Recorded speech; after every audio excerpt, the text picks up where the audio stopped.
Good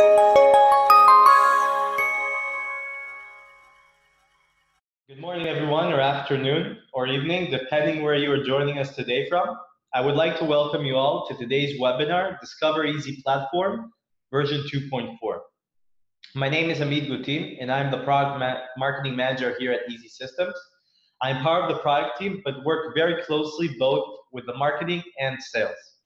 I'm responsible in staying up to date with the competition, as well as having a clear understanding of customer and partner needs in order to better inform on product efforts.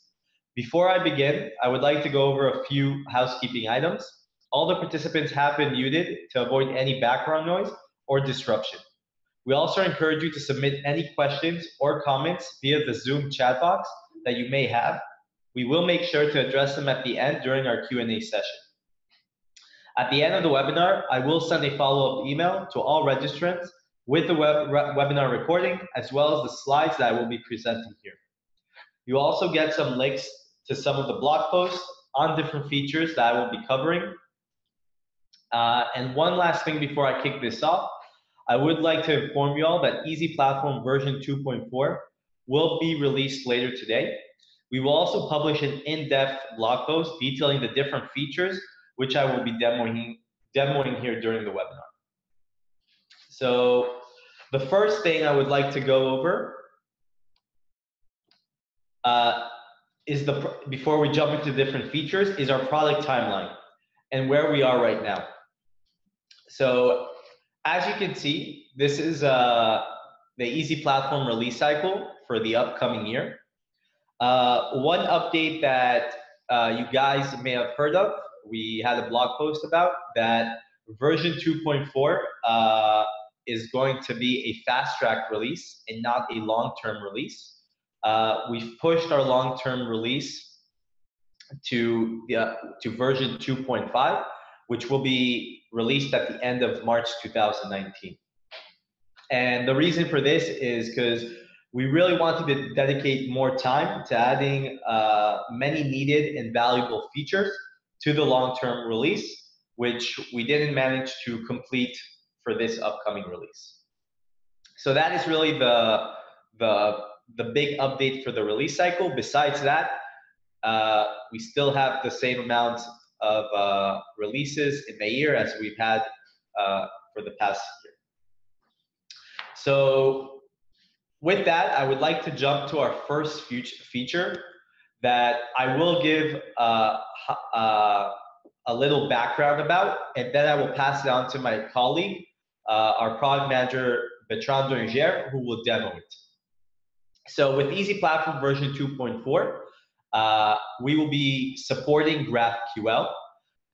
For now, it would be experimental package.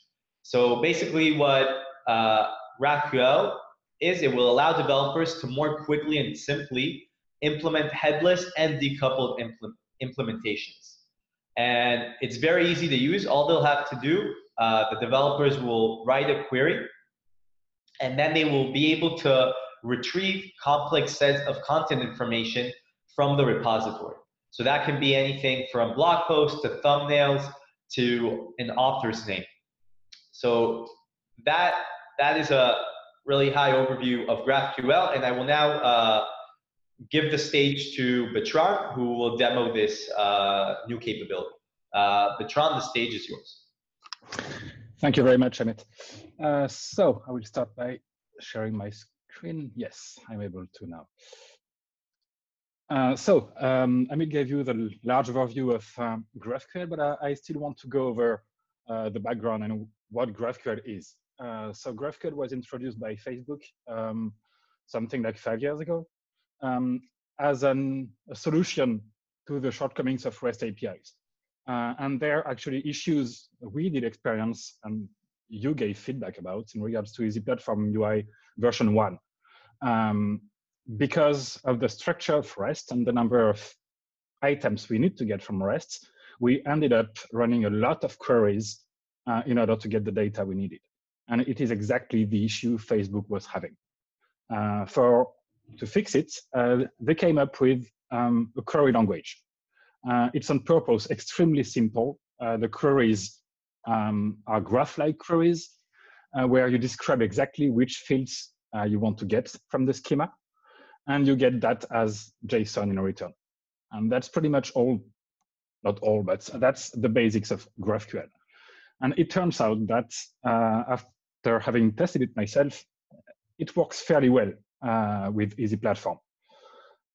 So we have been working on that for quite a while. You may have seen various presentations, for instance, at the summer conference, but now it's actually getting into Easy Platform. As a side note, before I dive into showing you what we have, just be aware that, yes. GraphQL last November was announced as being transferred to a foundation backed by the Linux Foundation.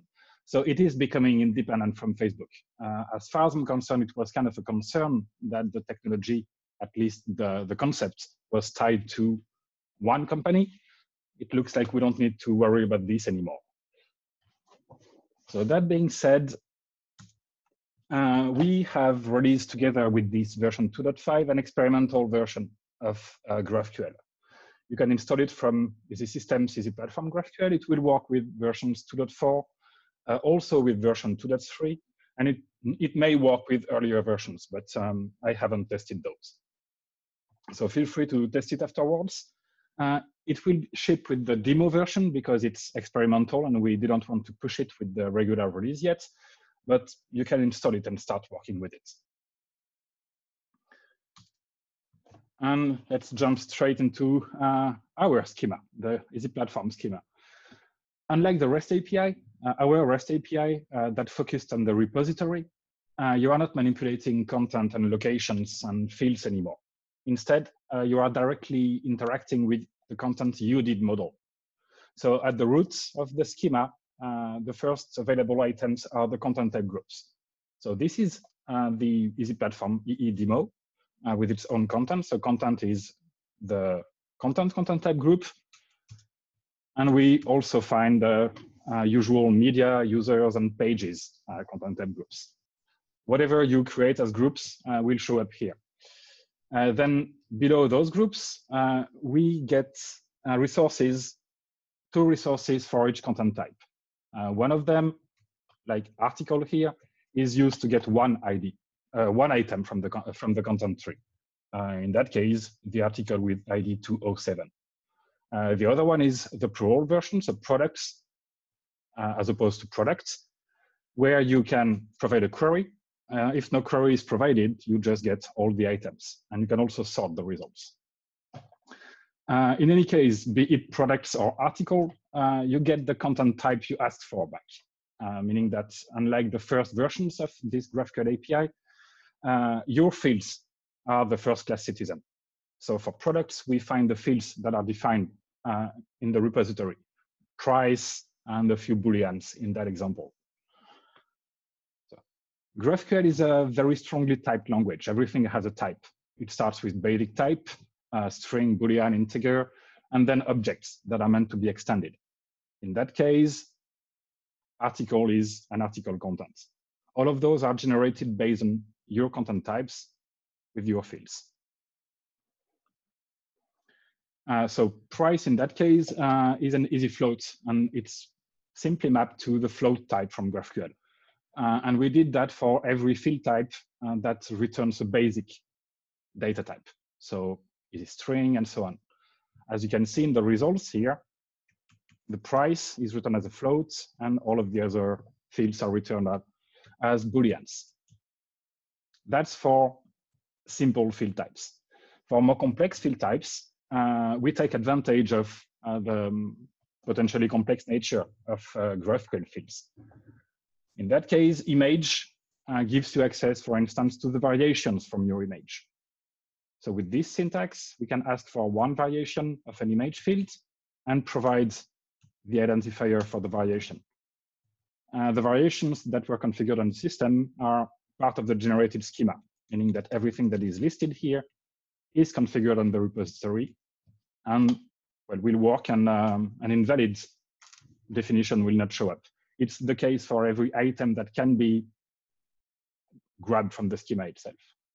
So this will return the URIs for the small and medium variations out of one article. For author, an author has both name and email, and as well as an ID. In that case, we ask for the name and the email. Intro is a rich text, and we ask for the HTML5 version of the rich text. We could also ask for the raw XML or plain text version, or any other format we have a converter available for. Related articles here is a content relation list, and it is configured to only contain articles, meaning that the schema knows that related articles will yield articles, meaning that all of the fields from the article content type are directly available. So with one query on this article, we will retrieve the main URL alias for the article, its title, and the name of its author. And you can see that here. You may also notice in this product that there are results in French. And that's because I'm using the French site access. So the GraphQL API is site access aware and language aware. And depending on the site access you use, you will get your content in the expected language. This should be a general overview of how the content has been implemented. There is more to it. You can, for instance, see date manipulation fields. But I think that you can look that up by yourself and explore your schema. In any case, the schema that gets provided by the GraphQL API will be as good as your repository. As far as I'm concerned, it did show some of the shortcomings of how some fields were named. Oh, that doesn't feel right. It's actually a new way, much closer to your content, to use what was modeled. I think that it's even an incentive to do a better modeling of your repository. Before I jump to one last example, I think it's important to explain what GraphQL will fix. So as said earlier, with GraphQL, you will describe exactly what you want to get, and you will get exactly that, meaning that you will have less queries, meaning that for your infrastructure and from a DevOps perspective, you will require less resources because it's in every case better to run one query, even if it's more complex, than 40. And the other aspect of this is that in terms of user experience, your web applications and mobile applications will feel much, much faster because you will only need to wait for one query.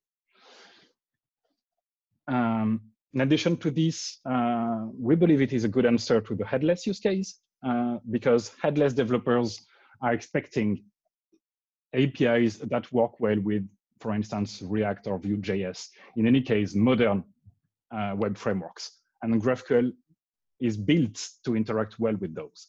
The React integration is fantastic to use, and we are working on making it interact perfectly with it in regards to caching, dynamic updates of lists. So in terms of developer experience, it should feel much better than our current REST API does. So that should give you an overview of it. What you will be getting with version 2.5 is experimental, meaning that we are not finished. We have a few major things we want to add before we call it final. Some of them will come soon. And I would like to show you a sneak peek of something that is not finished, but that can be seen as a working example. And it's creating content using GraphQL, because I think it's a question I got like every time. Can you create content with it? And with the one branch that we have right now, yes. And you can see here a query that will create a blog post.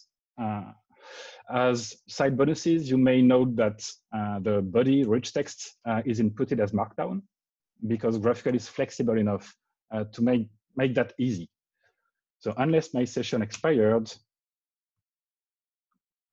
that's it. The blog post has been created. We got its content ID and location ID back, and it should work for every type. It even works for creating images. So those are the features you may expect next year.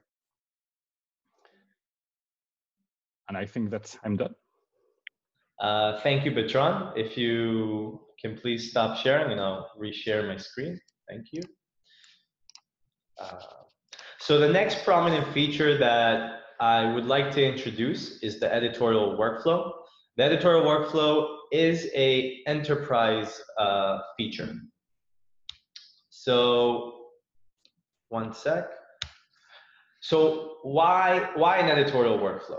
Well, organizations of all sizes and types might need to follow a process involving several users when publishing content.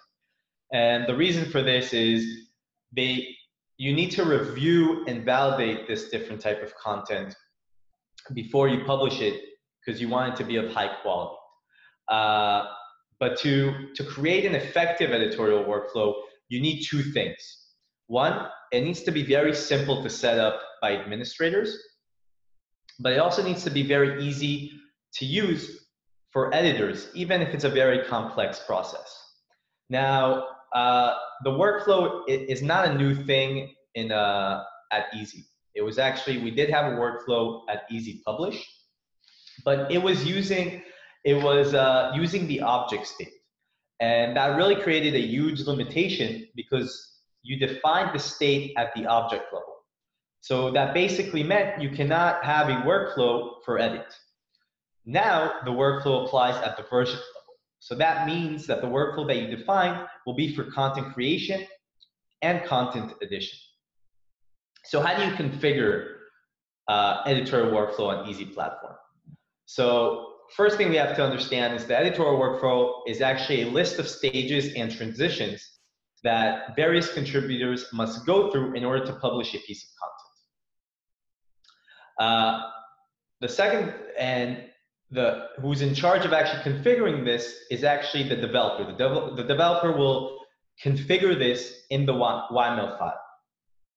And in the YAML file, he can define the stages and the different transitions, as well as match the different type of content types to this workflow, basically assigning the different content types to the workflow. After that, the administrator is responsible for assigning the group of users their role and permissions. So before I jumped into showing a use case, I want you to look at the right hand. You can see a really diagram showing the workflow. So for example, here you have 4 different stages. And they're the circular ones. That's the draft, design, proofread, and publish. And then you have the transitions, which the square icons are. And that basically, you can either go forward if you define that a certain stage has that ability to go forward, or backward. So for example, in the draft, you can only go forward to send to design, so that goes to the next stage of the design team. But at the design level, you can either send it to proofread or you can send it back to draft. Something that developers will be happy to hear is that the editorial workflow is actually based on the Symfony workflow component. So if your developers are familiarized with Symfony, it will be very easy for them to learn how to use the workflows on Easy. So what is a typical use case for an editorial workflow? So a typical use case would be the publishing of a corporate financial information that needs to be reviewed for compliance. And as I said, there's multiple stakeholders that will be involved in the process. It could be editors, the designer, maybe the chief editor, or also the chief of finance, and they will be assigned at different stages. Now, in the example that I will demo, in the second I'll go demo, we'll focus on the designer stage. But let's now look at the YAML file, how that actually looks like. So I'm now going to change screens.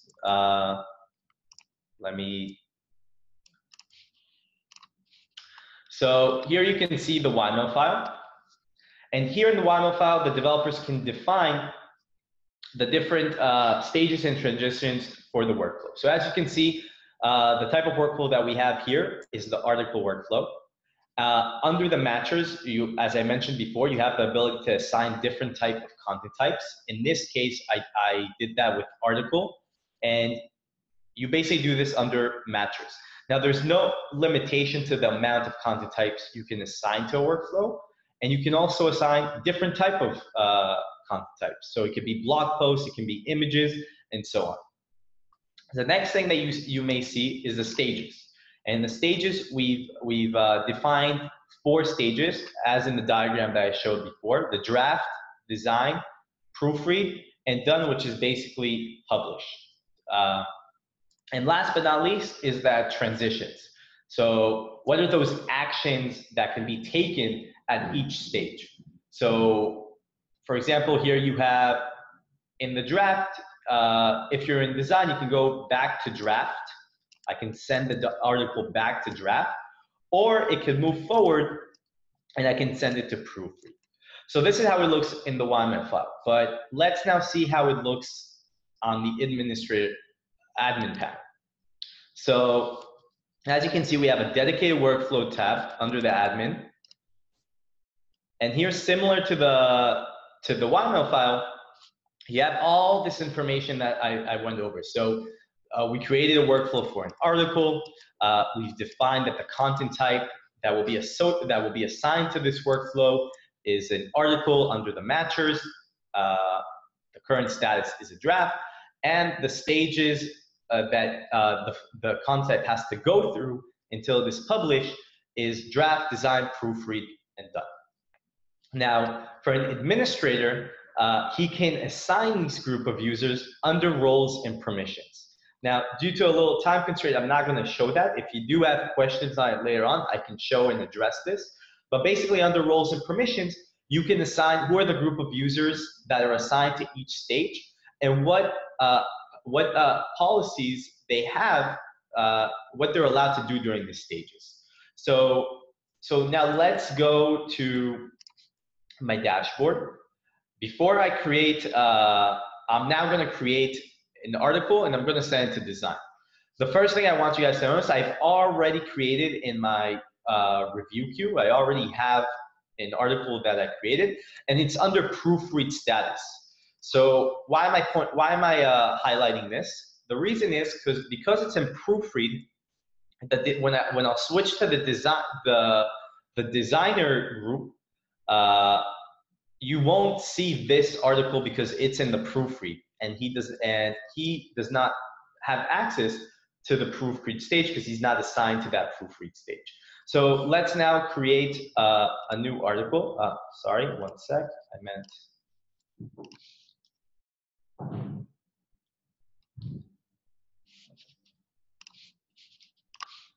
I'm going to create now an article. And I'm just going to call it test. And I'm going to send it to design. Please review.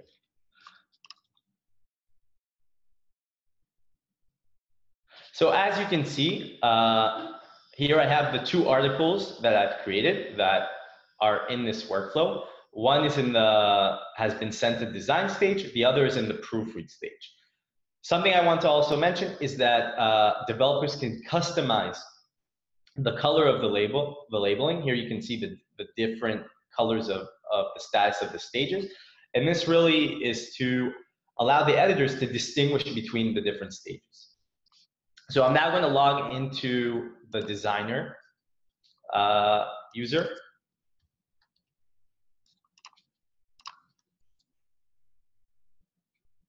And here, as you can see, I have in my review queue and the following article, but I don't have the one that's in the proofread stage because I only have permission for all the files that are in the design stage. Now, if I want to edit it, as you may recall, in the design stage, there were 2 transitions associated with it. One, this article can move forward to send to proofread, or it can be sent back to draft. And I can do that after I add, for example, an image. So let's say, for example, I'll add here an image really quickly. I'm just gonna, so I added an image, and I'll send it also to proofread. So added an image, please review.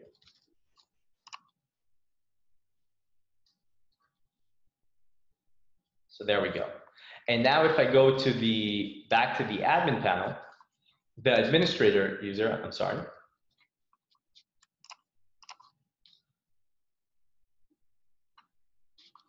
You will see the article was sent to me, and I have the status of both articles. Something I want to point out: the admin has access to see all the different articles and to see their status. Another thing that he has the ability to do, he has the ability to bypass the workflow. He can force publish an article if he would like to, without going through all the stages of the workflow. So, and basically you would do that by clicking publish here. And here I could do that just for example. So there we go. This article was published.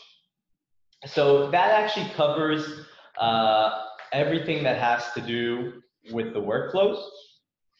The next set of features that I would like to go over, I'm just going to go back to the slide deck.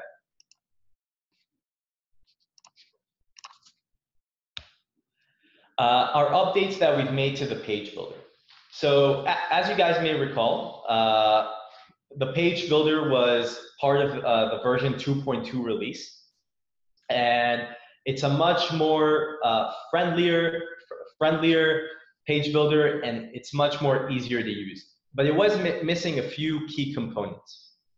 It was missing the rich text block and the form block. So these are two new blocks that we're introducing and will be shipped in version 2.4. And I will review them in a second. Besides that, we've also made some updates to the design of the page builder. And I will go over that when I showcase the page builder. I think that would be the best way to actually get an understanding of this improved design. So what are these two new blocks that will be coming with version 2.4? Well, the first one is the rich text block. And basically what the rich text block does, it allows editors to create rich text content directly onto the page builder.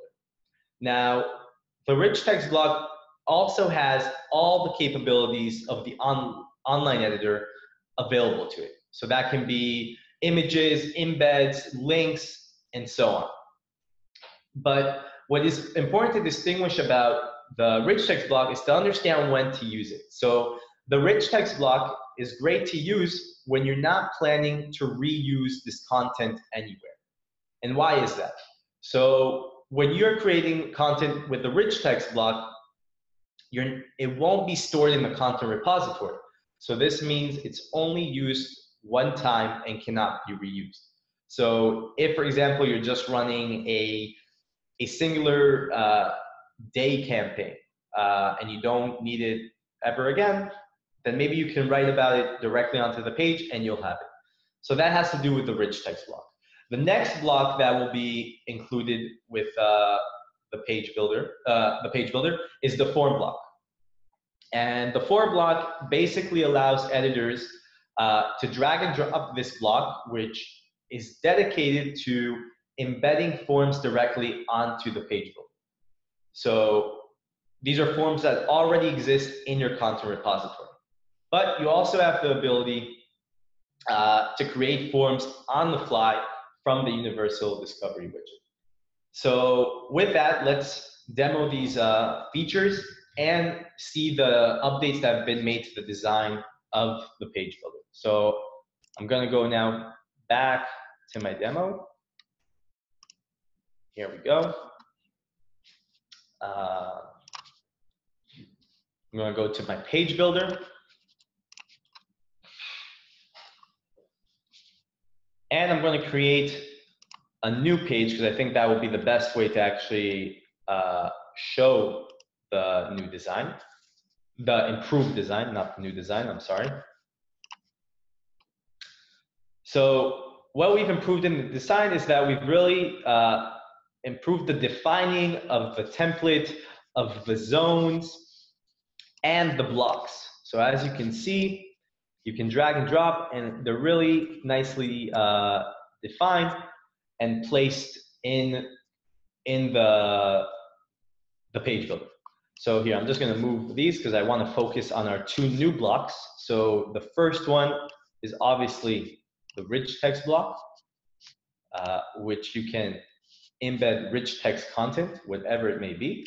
Let's say 10-day promotion for, or no, best destinations, top 10 destinations. That was the name, but I'm also gonna copy it and put it here. As I mentioned, the online editor, you have all the capabilities of the online editor to your disposal. I can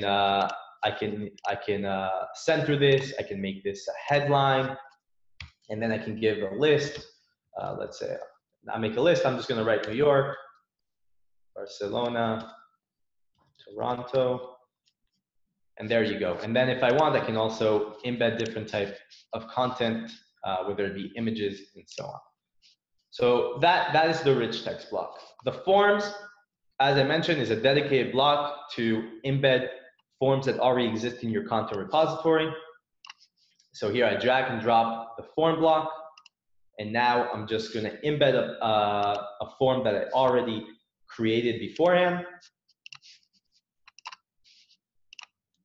And here you go. You have the form.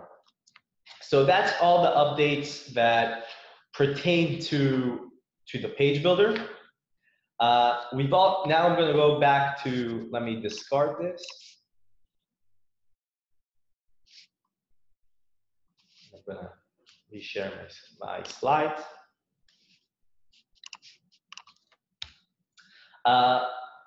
We've also made improvements for things related to managing content on the administrator interface. One of the things that we've improved is the design of the online editor. So I will show this again, but maybe you already noticed while I was doing the rich text block, we've improved the design of the online editor.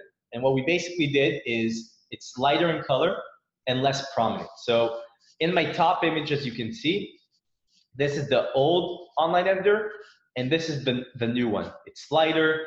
We've also reduced the size of the toolbar. It's really to maximize better the screen, the space on your screen, and basically provide a better editorial experience. A few other features that are included now. You're able now to add links to images and also embed inline content into the paragraph. In a few seconds, I will also demonstrate all these new features. We've also made some improvement to custom tags. One of those improvements is that you now have the ability to add rich text into custom tags.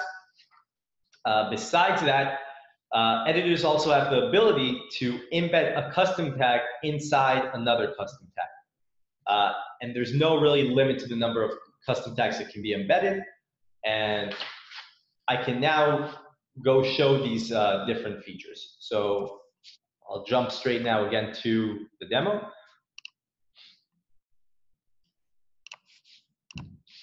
And I'll go into an article.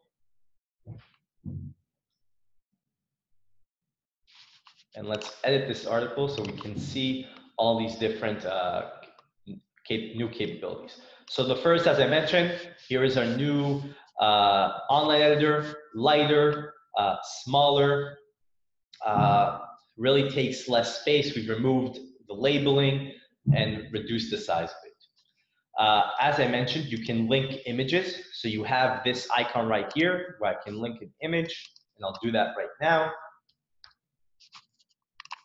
I've added a link to this image. So that pertains to that. Another capability that I would like to mention is the embed. So in the past, until version 2.4, when you added an embed, it would create a new block. But now you have the ability to embed directly into the paragraph. So if, for example, I want to embed let's do it here, a blog post. So I can do that very easily. I'm going to just embed this blog post, for example. And here, inside the paragraph, I embedded a blog post, but it can really be any type of content you can embed. Another thing that I was mentioning was custom tags. So we have, as you guys remember, we have all these other custom tags, the YouTube, the Twitter, the Facebook, but now I can also embed rich text into a custom tag. So let's say I create this fact box, and I'm just gonna make a wild fact statement. Let me edit. As you can see, we have this ability to switch and edit inside. Ethiopian food helps you burn 10% fat quicker. I don't know.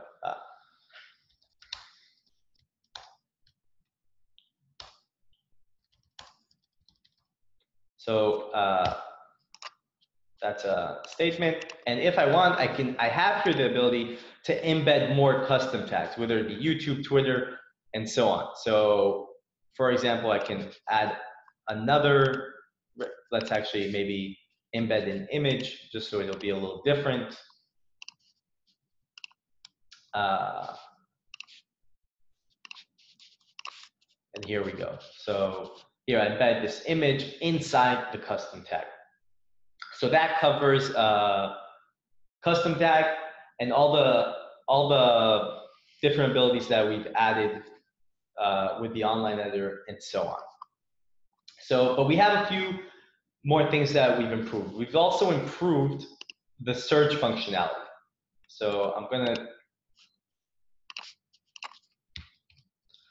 So what we did, we actually added a new filter to the search, which now editors can actually restrict the search to specific parts of the content repository. This is especially useful when you're in like multi-site configurations, as editors will really be able to search more quickly for content items. So that's another capability that we've improved relating to search. Another feature that we've added that may be small but really helps the editorial experience a lot is we've allowed for editors to multi-select content items and move or delete this different content items. So this, we believe, will really reduce the time they take to doing this action, and also reduce them clicks, because in the past they didn't have this capability.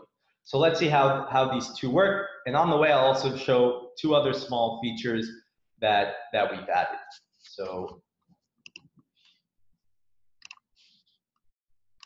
I'm back here. I'm going to get out of this article. First, I'll go to the search. As I said, we've added a new filter. So if I search for cuisine, you can see it's searching all my content repository. But if the editors really want to narrow down to a specific place in their content repository, we've added this filter, the subtree filter. And I'm going to narrow down to taste. And I'll apply this filter. And there you go. Here you have all the content types that I was searching for that are in this subtree. Besides that, I said you have the ability to also move or delete multiple content items in bulk. So we've added this checkbox. So if I select them, I have the ability to move these selected items in bulk or delete them. I'm not going to do that right now. But something I want to also mention, if we're already on the topic of deleting a certain sub item. So if you plan to delete a container that is comprised of many sub-items, you'll get a notification delete model window that will notify you that this container has in it other sub-items and let you know that you're planning to send it to the trash. So that's one thing. Another capability that we've added, and I can show it under products, is that if you guys may recall, in the past, when you had many sub-items, if you have hundreds of sub-items, we had a load more button. And it would take time if there was a lot of sub-items. So we've actually implemented a pagination system, as you can see here in the bottom. And we believe this will really improve the editorial experience as well, as that's a lot of feedback that we got about the load more button. Another thing that I'm going to go back to the slides now. So we also made some improvements to user permissions in relation to content types presented to the editor when they're creating content. So moving forward, the editor will only see the content types that he has the permission to create. This will remove the confusion of thinking that certain buttons are not working when in fact the editor does not have access to them. So that's something when the administrator defines what permissions he has. Maybe he only has permission to create articles and blog posts, but not create images and so on. He'll only see those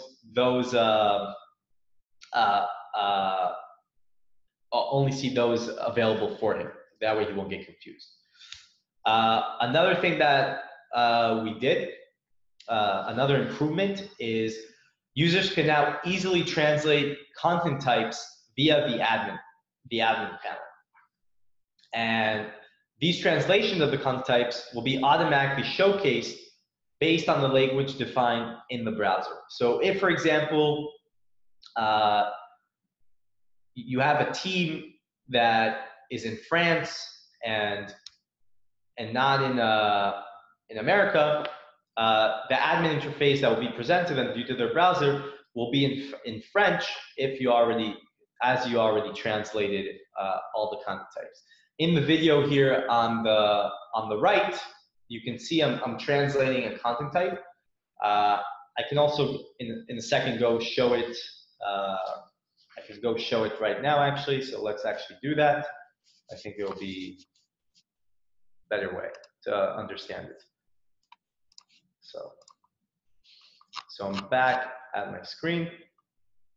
I'm going to the admin, content types. Let's say I select article.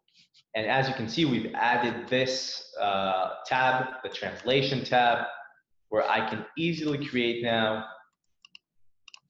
a French translation to this article. I'm just going to write article in French because I don't know how to say article in French. Let's say this is the translated one. And I also can translate all the different fields in it. So I do know is in French title, article, I forgot what it is. And then I would save it. And there you go. You've translated these different content types. Now you have English and you have French. So that has to do with translation of content types. There are a few other updates a few other small additional surprises. For example, we have under the admin panel, we have a dedicated view for drafts. So you can find now this under the account user menu. So this makes it really easier to access all the drafts that you're working on.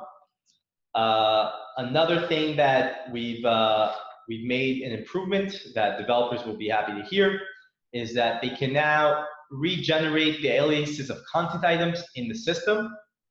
This is really useful when deciding on the new URL pattern.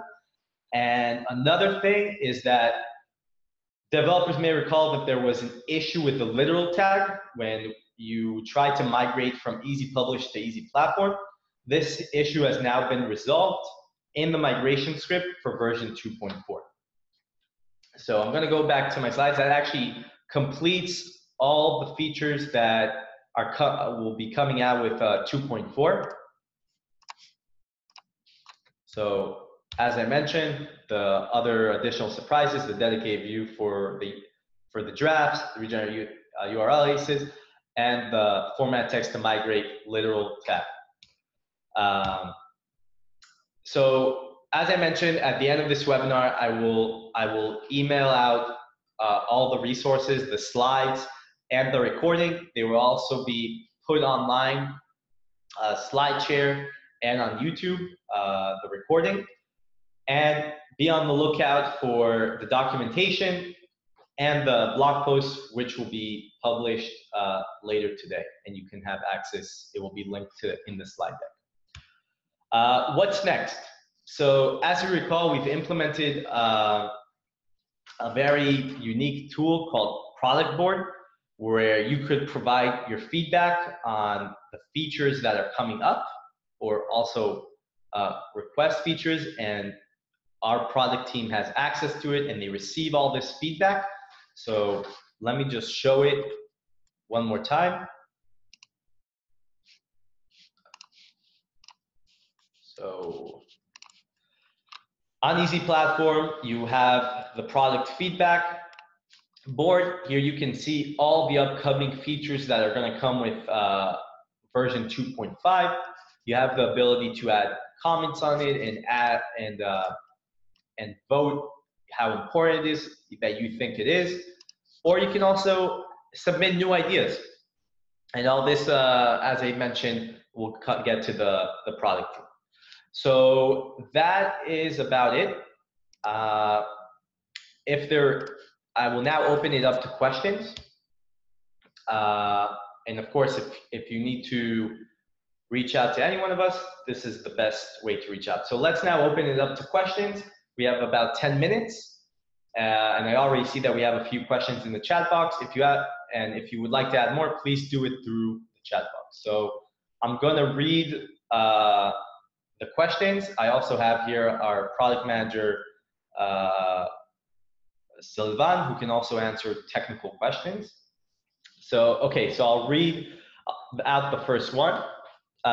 If you make a mistake in design that's already in proofread, do you have to change the workflow state, or can you continue to make edits in design, or does design become locked for further changes?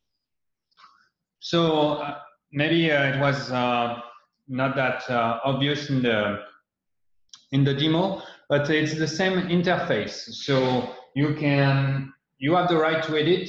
It's your draft. I mean, if you create a draft and you send that to design, the designer can also edit those sections, I mean, rich text and other fields. So you don't have to send back to a previous stage if you have to modify something. The designer can also add a paragraph or remove something that has been added to the content item. So that's it's really really easy to make changes, so you don't have to go back to a previous stage. And you can, as Amit did in the demo, you can exit the workflow. If you have the rights to publish, it's also connected to the user permissions. If you have the rights to publish, then you can exit the workflow at any stage, which is huge improvement. Okay, the next question. Okay, except if the publish potential on the front is based on the object states, but understood this workflow is based on the draft version level. Oh. So this is the question was from Antoine, and Roland replied to him. The question was about if the workflow was based on the object state, and because it was a limitation on Easy Publish that it was only when you created content really wanted to have the workflow on creation and edition. So now that's why we moved to version at the version level for workflow. But remember that it's the Symfony workflow that it's used, and it's not really connected to, I mean, it's connected to the content model, but it does, you can definitely use object state, and if you have a business logic connected with object state, you can combine workflow and object states. I mean, the editorial workflow on the Platform Enterprise Edition and object states. So it really depends on the project. The next question we have, can a workflow be overridden by a user with a mail to someone when it's overridden? So, Johan, I'm not sure to understand the question. I'm not sure to understand, but as I said, maybe some users can exit the workflow. I don't know if it's that, but some users can definitely exit the workflow. If you're part of a group. If you can clarify your question, maybe I can answer there. Another question that we have, will we have a more complete migration feature from easy blocks to page? So if I'm right, Johan, it's you are talking about V1 to V2. This should be covered, but if you have some issues, feel free to report it, and our support team will take care of that. Another question that was answered, but I do want to read the answer, is will GraphQL feature ready for production, security, and cache feature? Roland answered, we're hoping to bring GraphQL as a core part of 2.5 LTS, focusing now on QA. However, if we ever find blockers, it will be moved to version 3. But yes, it will be ready for production, and the current experimental bundle could also be tested on project base and considered for production. So I would like to shed some extra light about one part of the question. Yes. When it comes to security, first, GraphQL uses the repository, meaning that it will obey whatever permissions were set up. Just like REST, it may make more apparent some fields or some content that is not properly limited, but there is, let's say, nothing unusual. In any case, we have experimented on using, well, there is a visibility feature in GraphQL that will allow in the end to completely hide some fields and some content types, meaning that content type you don't have access to will be completely hidden. But besides that, it's just the regular Symfony security. So that's about security. About caching, well, again, it uses the repository, meaning that it uses persistence cache. It doesn't use the view cache because every query is by essence different. But there is a caching feature part of GraphQL itself. It's part of the relay standard. And it uses some middleware that will cache individual objects because, well, caching a graph is more complicated than regular caching. And we have preliminary support for it, and it's actually one of the first things we want to address. So caching, real-life caching in production should be possible early next year. I hope it answers the question. Thank you, Bertrand. We have another question by Johan. In fact, we had a case when some users would have 2 buttons, one to follow workflow, second one to override it, but imply a message sent to admin. Moreover, would it be possible to have 2 workflows set up for the same content type with 2 ways to be published? So it's a very good question, Johan. Thank you for asking. During the specification of the workflow, at the beginning we decided to limit one workflow for, I mean, one content type will only have one workflow defined. And during the implementation, we discussed with the developers, and the developers ask us like to make it more wide and being able to support multiple workflows for the same content types. So I was looking for example, and this is it. So yes, I can answer that we have this feature. You can define multiple workflows for same content type. So you will be able to do it. Okay. I think we have a few more minutes, like 2 or 3 more minutes, and there was one feature that Sylvain pointed out that is new that we can showcase. So let me just go to the demo really quickly. Sylvain, if you want to.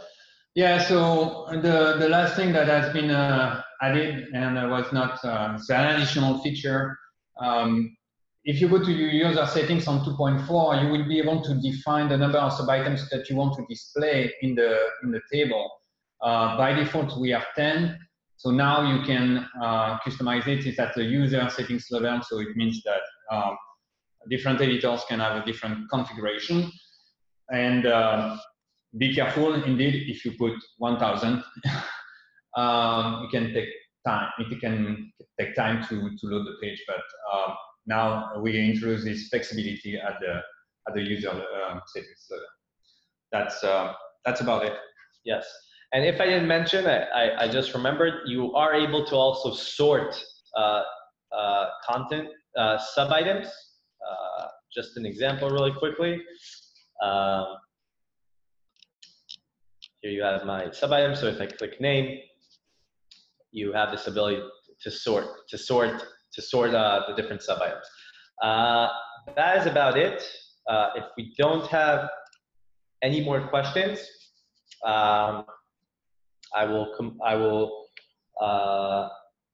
wish you all happy holidays and a happy new year. As I mentioned, the blog post will go live later today. The release, the version 2.4 will be released later today.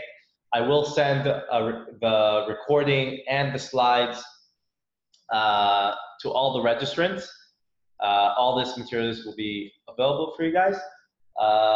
And I would like to thank my colleagues that were here to answer the questions, Bertrand Duriger, who presented GraphQL, and Sylvain for answering some of the questions.